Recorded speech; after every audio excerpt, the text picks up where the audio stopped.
Putin की एक और राजदार की संदिग्ध मौत। इस वक्त की बड़ी खबर ब्रेक करें। 16वें फ्लोर से गिरने के बाद 58 साल की मरीना की मौत। विद द स्टिल्स दिखाइए जरा। रूसी डिफेंस मिनिस्ट्री में फाइनेंशियल डिपार्टमेंट की चीफ थी मरीना। हादसे से पहले यांकीना ने अपने पूर्व पति को किया था फोन।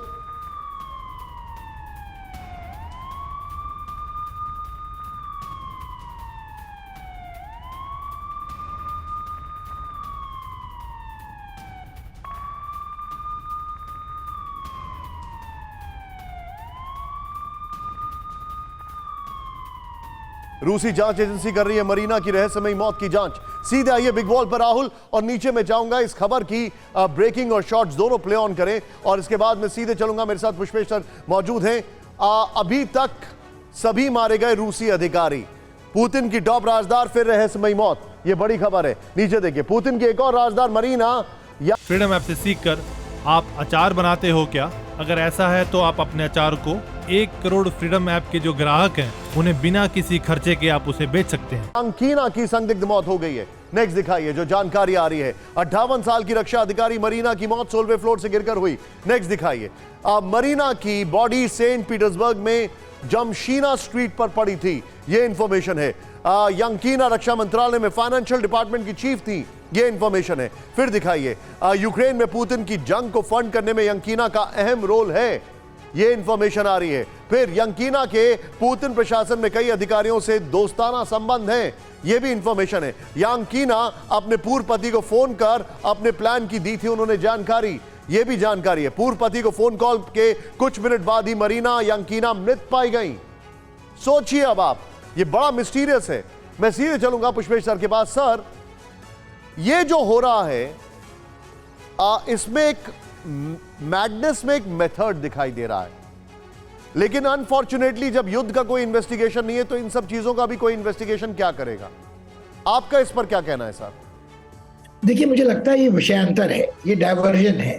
मुझे लगता नहीं कि कोई आज एकाएक पता चलता है कि भारत में जो रहते थे, कभी उनके राजदार थे पुतिन के, वो अपने होटल में मृत पाए जाते हैं, कोई खिड़की से कूद के मृत पाया जाता है, कोई विदेश में मारा जाता है, कोई खुदकुशी करता है। मगर मुझे लगता है ये क्रम पुतिन के सत्ता ग्रहण करने से आज तक निरंतर चला आ रहा है। मुझे लगता है हमारी नजर टिकी रहनी चाहिए जो लड़ाई लड़ी जा रही है यूक्रेन में उस पर, और मुझे लगता है कि मैं बिल्कुल जनरल कुलकर्णी से सहमत हूँ, इसमें निर्णायक जीत किसी भी पक्ष की नहीं हो सकती है। आप मानकर चलें कि रूस का पलड़ा बहुत भारी है, मगर जनरल साहब ने बिल्कुल सही फरमाया कि एयर सुपीरियरिटी करने में वो नाकाबिल रहे हैं। और इसी तरह जनरल सिन्हा कह रहे थे कि उतने बूट्स ऑन ग्राउंड नहीं है कि वो कब्जा कर सके और पुशबैक कर सके। और देखिए, जहां तक मिसाइलों की बरसात का सवाल है, जितना तबाह रूस ने यूक्रेन को करना था वो कर चुका है। मैं यूक्रेन का पक्षधर नहीं हूँ, मुझे लगता है पलड़ा हमेशा से रूस का भारी था। रूस की शक्ति में और उसकी सैनिक सामर्थ्य में, उसकी महाशक्ति के कद में और यूक्रेन में कोई बराबरी नहीं है।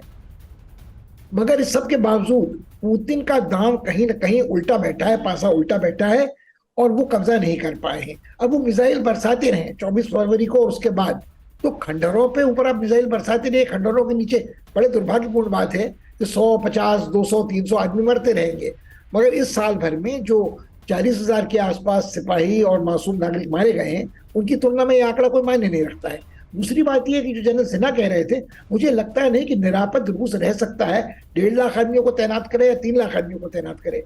पुतिन के इस युद्ध का एक प्रभाव यह हुआ है कि बड़ी तेजी से उग्र राष्ट्रवादी तेवर उग्रनियों में आए हैं, और जिसे पार्टिजान वॉरफेयर कहते हैं, गेरिला वॉरफेयर कहते हैं, तोड़फोड़ होती है, वो पश्चिमी देशों की मदद से होती रहेगी। और रूस के लिए कब्जा करना यूक्रेन के बहुत बड़े भाग पे बहुत महंगा पड़ेगा।